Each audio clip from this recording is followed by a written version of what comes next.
All right, man, peace. You know what, brothers? Talent is great. Being gifted is even better. But being gifted, on top of understanding the importance of your reputation, is the best of all, especially when you consider yourself a business, as you should if you're someone who's a professional athlete or someone who's an entrepreneur or who has started your own business or what have you. Why is that? Because your reputation can precede you, and it can impede you if you're not cognizant of that. And it seems as though Mr. Jimmy Butler is not cognizant of the power of reputation, because it's very strange to me that he has demanded a trade well over 10 days ago, and Minnesota still has not been able to pull the trigger on moving him. Why is that? Because it seems like the notion or the reputation of Jimmy Butler being a cancer in the locker room is following him around. And he better be very careful about that, Mr. Jimmy Butler. He better be very careful about that, because we see what has happened with Mr. Dwight Howard and his career. At one time, Dwight Howard was considered one of the top 3 players in all of the NBA. And after he basically destroyed his own reputation in Orlando, he's been considered a malcontent. I mean, he's pretty much still a player who can give you 15 and 13, but nobody wants him. And Jimmy Butler is heading down that path. Because to be quite frank with you, even though he's a very determined and dogged competitor, he tries his best on defense and on offense. He's not an explosive scorer per se, at least not anymore. At one time with the Bulls, you could consider him one. I'm not quite sure if he still has that. He's not particularly a player who stretches the floor. And once again, I think that the fact that it's so difficult for Minnesota to find an appropriate trading partner for Jimmy Butler should be an appropriate indicator for Jimmy Butler and his team that he may want to consider changing his image.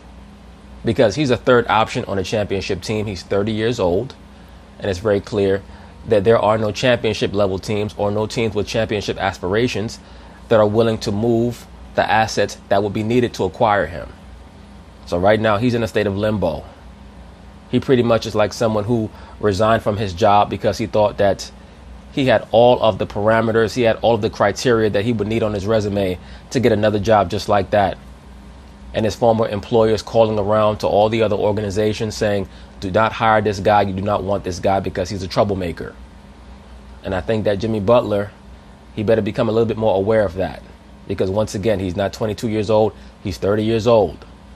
So anyway, Mr. Isiah Thomas is pretty much going to lay it out in regards to what the issue is in his view regarding Mr. Jimmy Butler. So they're going to talk about it, and I'm going to chime in. You know who's not getting necessarily a vote of confidence? That's the togetherness and the unity of the Minnesota Timberwolves. A lot of questions on that, for sure. Let's start there as we go out to Minnesota and welcome in Steve Ashburner, NBA.com. Ash, what is the mood? Normally media day, it's all of the positivity of coming together, and it seems to be quite the opposite in Minnesota where you are. Yeah, thanks for having me. This is nothing that Timberwolves fans or this team are not familiar with. They've had a lot of down years. They've begun many seasons with meager threads to clutch at in terms of optimism. The fact that they're undefeated for a few weeks here. This is not new, but it really is disappointing. This is not what they expected. They thought that... I'm not quite sure why so many people in Minnesota are surprised. I was saying in the middle of last season that it was very obvious to me that team had extremely poor rapport with one another. They had extremely poor chemistry and synergy with one another. And it was very clear to me that the main issue was how their younger players were relating to Jimmy Butler. And that's a very awkward dynamic. I'm not trying to come down too hard on Jimmy Butler because he put himself in a very precarious situation when that trade was greenlit from Chicago to Minnesota. I think that he thought he was going to team back up with Tibbs. But he also should have been smart enough to understand that it's very difficult to catch lightning in a bottle more than once. And once again, Tom Thibodeau, to me, is not an NBA head coach. I think that he's a defensive coordinator masquerading as an head coach. And it's because of that 1 year that he was able to have with Derrick Rose before Derrick Rose turned into Mr. Glass from the film Unbreakable. I think that Jimmy Butler's saying now that sometimes you can't go home again. And it's best for him to find his own place. And for those of you guys that remember when LeBron James first went back to Cleveland, one of the reasons why he went back was based on the contingency that they would trade away the draft pick that eventually became Andrew Wiggins. Why is that? Because LeBron James was 30 years old when he went back to Cleveland, and he did not want to be on a team with a young player that, although talented, would have had to have been going through growing pains. And I think that Jimmy Butler went through the same dynamic with Karl Anthony Towns and Andrew Wiggins. A couple of 21, 22-year-old guys who are not quite sure what they want to do in the NBA other than put up big numbers. They're not mentally mature enough to search after a championship, and Jimmy Butler's 30. Jimmy really belongs on a team like Oklahoma City or a team like that, or the Rockets, not on Minnesota. He belongs on a team with other players who are anywhere from their mid to late 20s to early 30s, who are championship ready, championship primed. And I think that it ate away at him that he was stuck in the locker room with a bunch of young guys who were talented but who appeared soft. And it might just be that they're not mentally ready to pursue that championship yet. They still have years of wanting to get second team or first team All-NBA and All-Star game appearances. They're not really focused on winning championships right now, those guys. I just don't get that vibe from either Karl Anthony Towns or Andrew Wiggins. Jimmy Butler wants a title or an opportunity to win one. So that's the wrong team for him. And it's making him look bad because this is the second straight location where there's a lot of chirping coming out of the locker room that Jimmy Butler is at the epicenter of toxicity involving himself and teammates. Thought that last year's first round playoff appearance would be sort of onward and upward, a launching pad. And the timing on this is terrible, surpassed only by actually what's going on, that you have a star brought in expressly to lead a team, to some real heights, and he's the one as the leader, the so-called leader, who is now undermining everything they're trying to do.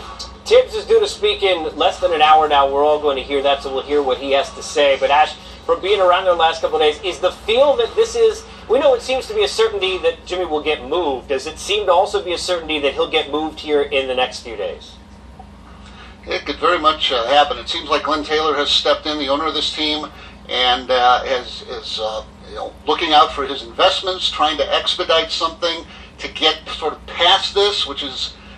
Once again, many of these NBA players, they have to be very, very careful. Because what they've done is they've taken the LeBron James paradigm of moving to whatever city that they want to move to, and they've taken it to the next level now where they're not even really honoring their contracts anymore. Now they're just getting upset with a teammate or with a coach, and they're demanding a trade. So it's going to be very interesting to see what the NBA owners decide to do at the next collective bargaining agreement, because so many of these players are so well paid that they can afford to do so.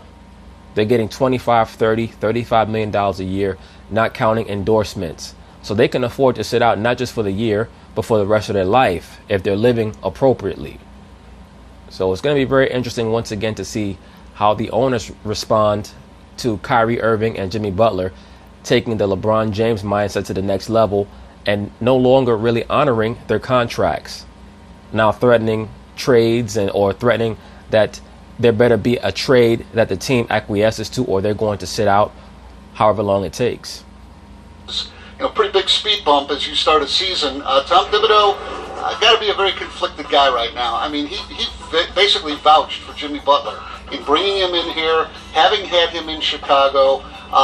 Things went well for much of last season. Jimmy's injuries sort of, threw a bit of a curve at that. But for the most part, other than Jimmy barking at the young guys, this was pretty much what they wanted. And while they paid a big price for Jimmy Butler. That's another thing also. Jimmy Butler's one of those guys who thinks that he can go to different teams and just yell at younger players. And for the most part, the only older player that most of these young dudes will allow to yell at them like that will be LeBron. The way that this current NBA is situated, the climate of this current NBA, most of these guys, 20, 21 years old, they don't even want to have the coach yell at them, much less another player. The idea that you would have him for 2 years, ideally re-sign him, which was still on the table, just not at the price that he wanted this summer. Everything looked fine. And then this crops up. Glenn Taylor, I think, wants to move on from this as quickly as possible. I was told this morning that Jimmy Butler was in the building at Target Center. But he's not at Target Center now, where they're having media day. Might be across the street working out. He's been excused from workouts when they begin practices tomorrow. But it sounds like this is something that they don't want to linger. If he's not going to begin practices with the team in training camp, it sounds like the ideal is that he's played his last game for Minnesota. And Ash, I would say finally, fair to say not a coincidence, the statement the organization then makes, right, less than a couple of days later with Karl Anthony Towns with the big 5-year extension. Yeah. Of course, because Karl Anthony Towns' contract was contingent not only on Jimmy Butler being traded, but the promise that they were going to move Thibodeau as soon as possible. I told you guys that for the longest time. Karl Anthony Towns was not feeling Jimmy Butler, and he was not feeling Thibodeau at all. And I don't blame him, because Thibodeau tries to coach these dudes like he's Phil Jackson or something, like he's won 11 championships, and he's never won shit. I remember when Thibodeau was sitting on the New York Knicks bench right next to Jeff Van Gundy back in the early 90s. Yeah, that's right. And, that really wasn't a surprise. You could anticipate that coming. It's sort of a nice way to spin the recent events that, okay, all right, we got to mess here with Jimmy Butler. But look, Karl's locked in. He's committed to this, this enterprise on top of Andrew Wiggins getting his deal last year. And so that's fine. But, they had those guys. That was all part of the plan, and Jimmy was supposed to be on top of that. So, we'll see how that goes. It's time for those guys to step up. We've all heard the criticisms of both those players. Fine players, extremely talented. Andrew Wiggins and his questionable motor, Karl Anthony Towns, and really... I don't think that Andrew Wiggins' motor is questionable. I think that his overall outlook is questionable. I think that motor means that you're not that motivated. I think that your outlook is that the game is not particularly important to you. I'm not quite sure how important the game is to Andrew Wiggins. I think he's just another guy who could leap 45 inches into the air and who happens to be 6'6", 6'7". So why not play professional basketball and make 9 figures? I think that's just who he is. And there are plenty of guys like that. There's not really that big a difference between a Michael Jordan, a Kobe Bryant, and a lot of these other 6'6", 45-inch vertical guys other than drive. So, we can call it motor. We can say, but to me, motor is a guy who is not giving 100%. To me, a person's outlook is they're just not that concerned with the game. Sometimes people are concerned and they're just out of it. They're just not as focused as they need to be. There's a difference between motivation and focus. And I just don't think that Andrew Wiggins loves the game enough. Really an inattention on defense. Those are the things that need to be cleaned up. If they weren't happy with Jimmy Butler and, picking at them and outing them in the media for some of their bad habits, the best way that they can attend to that is to show they don't miss him as much as possible. That's very hard with a player of Jimmy's talents. But if they both... That means that Andrew Wiggins is going to have to step up. He's going to have to find the love for the game that he seems to be missing. They both step up. That can ease a lot of the pain that Minnesota's feeling and anticipating. Ash, terrific stuff. Appreciate it. We'll check in with you later this afternoon. Thanks again. Sure. All right, Steve Ashburner in Minnesota. Griff, before we get to the floor, let's go to the office. This is obviously not a good situation for anyone involved because you have what was considered to be a franchise player that now you have to find a place for. What kind of a... Well, first off, Jimmy Butler is not a franchise player. He's a third option on a championship level team. He's not a franchise player. There are maybe 10 franchise players in the entire NBA. To me, a franchise player is a player that he comes onto your team, and no matter what the rest of the roster is, he's going to get you to the playoffs. What kind of a pressure now does that put on those in the front office to make the right move, not just the first move? Well, it's interesting. I think it's very clear organizationally they've chosen Karl Anthony Towns in this circumstance. Obviously, why wouldn't you? Karl Anthony Towns is 21 years old. He's by far the most talented Minnesota Timberwolf. And Jimmy Butler, on his best day, if he's the alpha, he's not going to lead you to the championship. And that's really the problem. That's the conundrum with Jimmy Butler, is that he has an alpha personality, but he does not have alpha ability. So he's almost a player who he has to play on a team with a coach that can put him in his place and with a top-level player who's so awesome that Jimmy just does not have the option but to stay in his place. I can't see too many players that Jimmy could play with because his personality is so strong. He has an alpha personality. He's literally made himself into the player that he is. Circumstance. This is not the culmination of this. This is really just the beginning. Once the trade gets made, it's just the beginning because both sides have to figure out what they're supposed to learn from the experience. When Jimmy went there, He's very, very similar to Tibbs in his approach. It's a very dark, very heavy, pound the rock, come at it every day sort of approach. And those young kids were not like that. They weren't feeling that. And they weren't embracing his leadership. And rather than change, and rather than address his leadership to what works, he was sticking with dogma. Well, Tom does as well. And so that was a lot of dark and a lot of heavy for some young kids. And yeah, it was dark and heavy, but the fact of the matter is that I'm sure that Jimmy Butler or even Thibodeau would respond back with, would you rather it be dark and heavy in how we speak to you, or would you rather have another 18 and 60 season or 18 and 64 season? Is that what you'd like? And it's very clear Glenn Taylor has chosen Karl Anthony Towns in this circumstance. And as the front office, you may feel that he may have chosen them even at the expense of yourself. So it's a fascinating situation they're going to navigate. And this is really, once the trade gets made, this is just the beginning. Because both sides have to grow and get better out of this. Thank you, sir. But what you're really saying is that once the trade is made, this is just the beginning, i.e. Tom Thibodeau's on the clock. Out of this. You know, Zeke, from the outside looking in, a lot of people will say, to use the term, not a good look maybe necessarily for Jimmy Butler. What's your reaction to what's transpired here over the last few days, and now really the impending trade we expect? This is definitely not a good look on Jimmy Butler. I agree, sir. And the reason why I agree with you is because I don't think that Jimmy Butler understands how his reputation is being damaged. And I'm sure that he'll say all he wants to do is win. But it's difficult to have a Kobe Bryant personality, but to have a John Starks talent level. And, certain people might say, well, you're going a little bit too far. Yeah, Jimmy Butler is more talented. He's more physically gifted than John Starks, but they're in the same ballpark.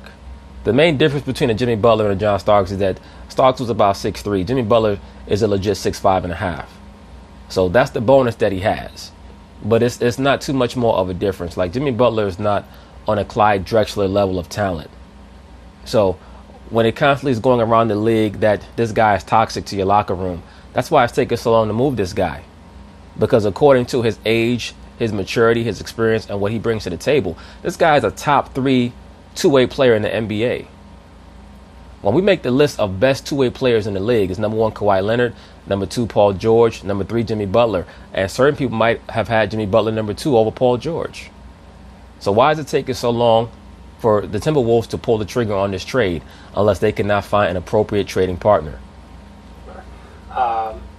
Again, as I explained, you were brought here to be the leader. You were brought here to take this team to the playoffs and get some experience, and that is exactly what they did. You were supposed to go back, have a good summer, and everybody was supposed to come back rejuvenated, and then the future looked really bright with this team. I disagree with that, brother. I don't think that their future was bright at all. As a matter of fact, I think that it's a good thing that they're doing what they're doing right now, because their future is not bright. They do not mix well. In this NBA today, you need guys who can stretch the floor, shoot threes. They play much more of an early 2000s, late 90s style of play, at least in Thibodeau's mindset and his outlook, as well as Jimmy Butler. They want to grind it, pound the rock, as David Griffin himself was saying. In today's NBA, you have to have a very diversified offense. I don't think that Thibodeau has the understanding of offense to even implement something like that. That's why, once again, I believe that he's a defensive coordinator masquerading as a head coach. And I believe that it's best to blow it up right now. They also need to get rid of that dude, Jeff Teague. Get rid of him, get rid of Butler, get rid of Thibodeau, and bring in one of these young mastermind head coaches. Search out the college ranks. It worked for Utah, it worked for Boston. But Thibodeau, to me, is not a top-level NBA head coach at all. But the leader, in terms of Jimmy Butler, has said, and you got to call it what it is, I want the money. I'm looking for the money. I'm looking for myself. I'm not necessarily looking out for what's best here for the team. I'm not quite sure if I agree with that, brother. I think that if he wanted the money, he could have got. I believe that he's dissatisfied with how soft those other top players are. And I think that if you played there, you would notice the same thing. The difference would be that you probably would be a better leader than him, or maybe they would respect you more because you're the point guard. Who knows? Because this is a good young group that you are leaving.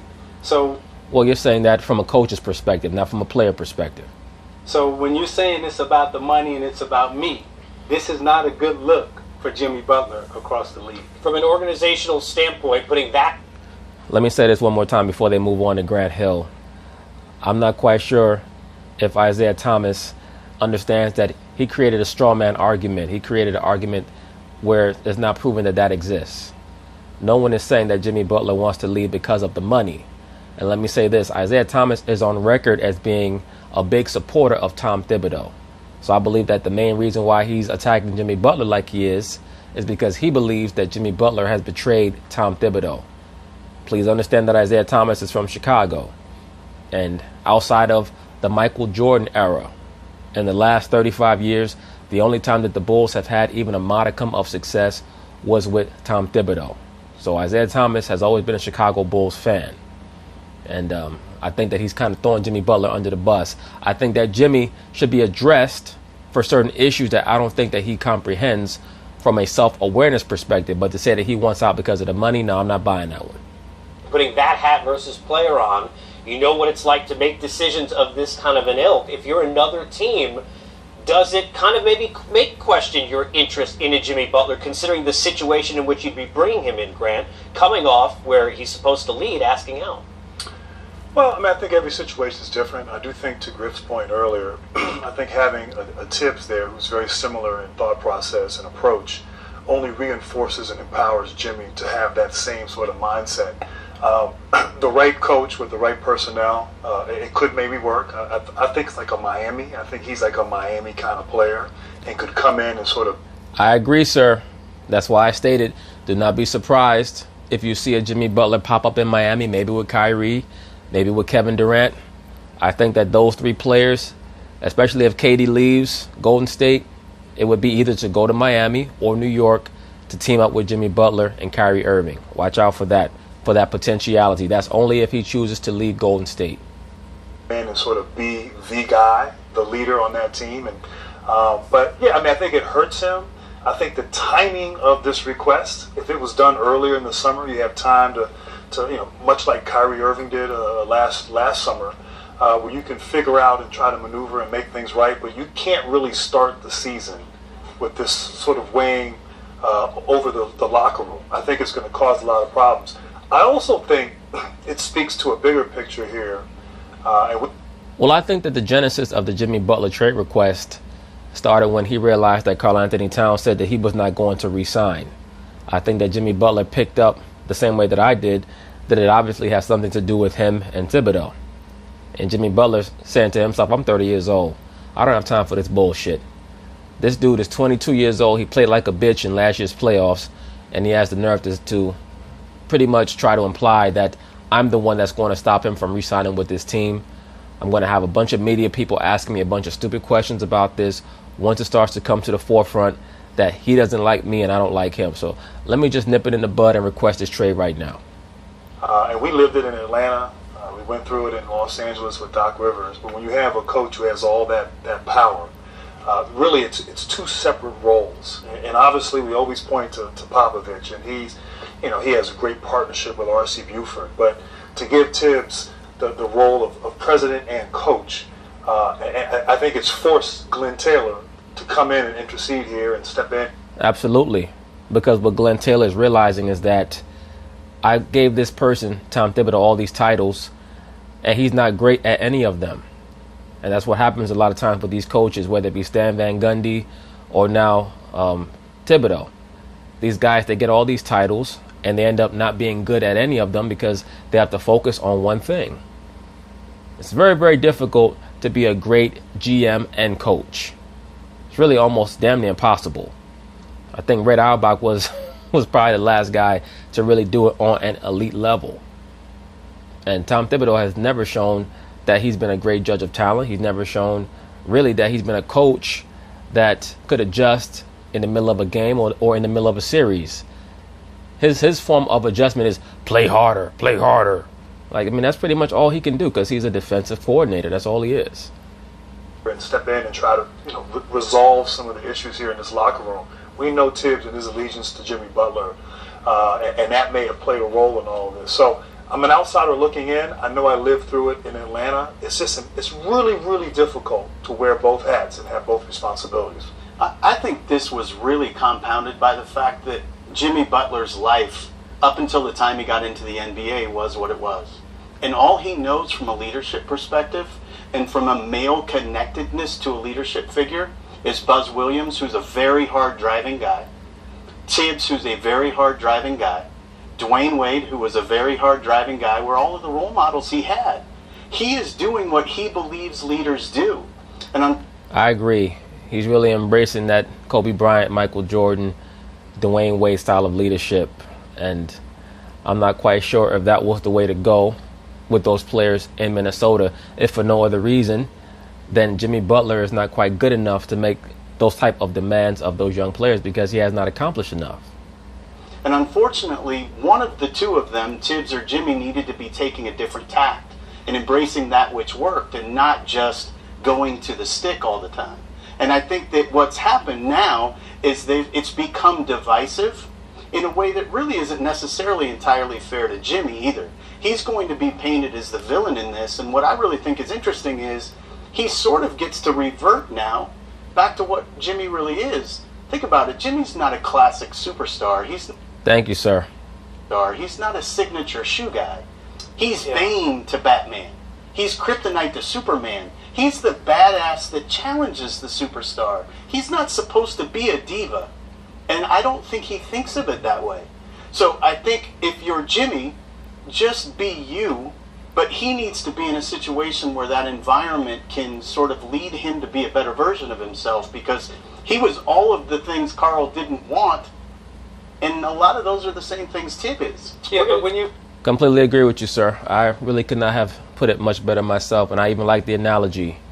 That's why I stated that Jimmy Butler to me is like a souped-up John Starks. John Starks was a person who pretty much injected his way into basketball fame by being an antagonist of Michael Jordan in the early 90s. And when Michael Jordan retired, John Starks had an opportunity to be considered the best shooting guard in the East, and he kind of wore that uncomfortably. And as we all know, he flamed out in the NBA Finals in 1994. The next year, the NBA moved the three-point line in a little bit, and it took away a lot from John Starks, who at one time, for a couple of seasons, was a relatively dynamic shooting guard, driving the lane, hitting mid-range jumpers, hitting long threes when he was open or even off the dribble. He became somebody who just took 15 three-pointers a game, 12 three-pointers a game. That's all he wanted to do was take three-point shots after the NBA moved that line in, and he was never really the same after that. Jimmy Butler, as Mr. David Griffin puts so well, he's the guy who tries to D up on Russell Westbrook. He's the guy who tries to guard Kyrie. He's the guy who even tries to guard LeBron or KD. He's not that alpha, but he has an alpha personality. When you talk about leadership, right? His job was to lead, not to leave. Okay? Sure. Well, Isiah Thomas, and it's probably difficult for you to understand this because you were a leader by nature. Maybe Jimmy Butler is not a leader by nature. If he tried to lead in Chicago and that failed, and allegedly he was brought over to lead in Minnesota, but was he really brought over to lead in Minnesota, or was he brought over to act as a distraction and a diversion from the fact that the coach, Tom Thibodeau, can't lead? So was he brought over by Tom Thibodeau because Jimmy Butler was the coach's pet? Jimmy Butler was the guy who could understand Tom Thibodeau, and he was the guy who Tom Thibodeau was hoping would be that proverbial coach in the locker room? Because there's a difference between a coach's pet and a leader. Jimmy Butler's not a leader, and that's David Griffin's point. But once again, because he has such a low self-awareness about that, and to be quite frank, I think that Jimmy was put in a bad position. He was traded there. He didn't sign there as a free agent. And there was this summer could have been a perfect opportunity for him and Tibbs to continue to lead, implement their program, implement their thought, their style of play. This is how we're going to conduct business. This is what we're going to do. This is how we're going to be. And this is how we're going to win. Let me say this, Isiah Thomas. And brother, I say this with all due respect. There's a reason why they ran you out of Indiana and ran you out of New York. Because sometimes you're a little bit too brilliant for your own good. What worked for you in Detroit while you were out there on the floor, it didn't work for you as a coach or as an executive, because the paradigm, the blueprint, the game plan that you laid out for those players in Indiana and New York, it wasn't functional unless you were a superlative on the floor general like you were. And maybe Jimmy Butler understands that they don't have the pieces for it to work. Maybe the other pieces there understand that Jimmy Butler is not an alpha. Maybe everybody involved finally understands that Coach Thibodeau is not the leader, he's not the coach that you guys in the media are making him out to be. You know, it's like the guy who has a big breakup with his girlfriend and they don't see each other for 4 years, and then they run into each other in the mall and they try to make it work again because they both have not been able to find anybody else. And then within 2 months they say to themselves, you know what, it's not what it was before. And maybe getting back with you has shown me that what I thought we had before we never even had in the first place. I think that Tom Thibodeau is getting exposed. That's what I'm getting at. Those two, right? If they can't be on the same page, and I'm a keep it right in Jimmy's court, okay, in Butler's court, because hey, Tibbs put it on the line for you, right? He traded. Wait a minute. Did Thibodeau really put it on the line for him, or was he hoping that Jimmy Butler was going to come onto the team and save his job? He traded Levine, he traded Dunn, he traded Markkinen. Right, he traded Levine, he traded Dunn, he traded Markkinen. Levine was a player who pretty much was viewed as a guy who was scoring empty 18 points a game, played no defense. Chris Dunn was looked at as a flop, a player who came in and, you know, he could play a little bit of hard-nosed defense, but he couldn't shoot, had a hard time scoring. And Markkinen, they really did not even know what he was.